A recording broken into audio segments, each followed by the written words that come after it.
Alright, this is the cat dissection that we did in class for the digestive system as well as the urinary and part of the respiratory system. If you start up in the neck of the cat, you can see the trachea with the C-shaped rings of hyaline cartilage.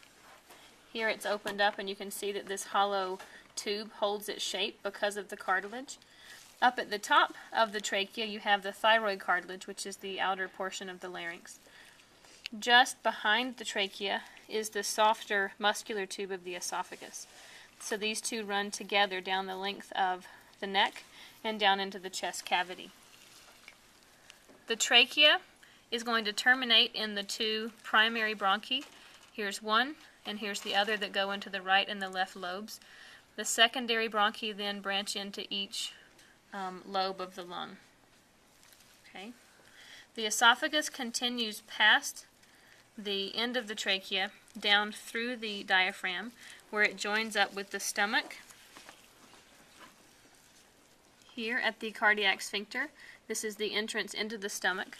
The stomach is seen here, this large organ. The greater omentum is attached to the greater curvature of the stomach. If you open up the stomach, you can see the worms and the rugae. Yes. The rugae here. There's some of the worms, just to show you those. All right. Now, well, they're there. Okay. The stomach then proceeds down into the pyloric sphincter, which is the exit for the stomach, where the stomach joins with the duodenum.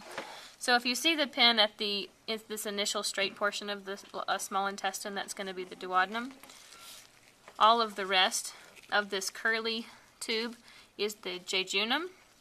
And then if you make your way towards the end of the small intestine, you get to another kind of straight region, which is the ileum, next to the ileocecal valve. Now looking at the outside of the large intestine, here's the cecum, the blunt end, the beginning of the large intestine. In this cat, you can actually see the opening of the ileocecal valve here. So the cecum is this blunt-ended section here.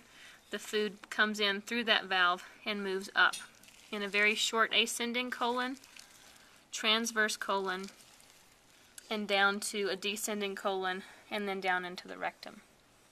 Okay. The liver, if we take a look at that, here is the liver of the cat. The gallbladder is, you can see it peeking through here, and also it's this flattened green sac between the lobes of the liver.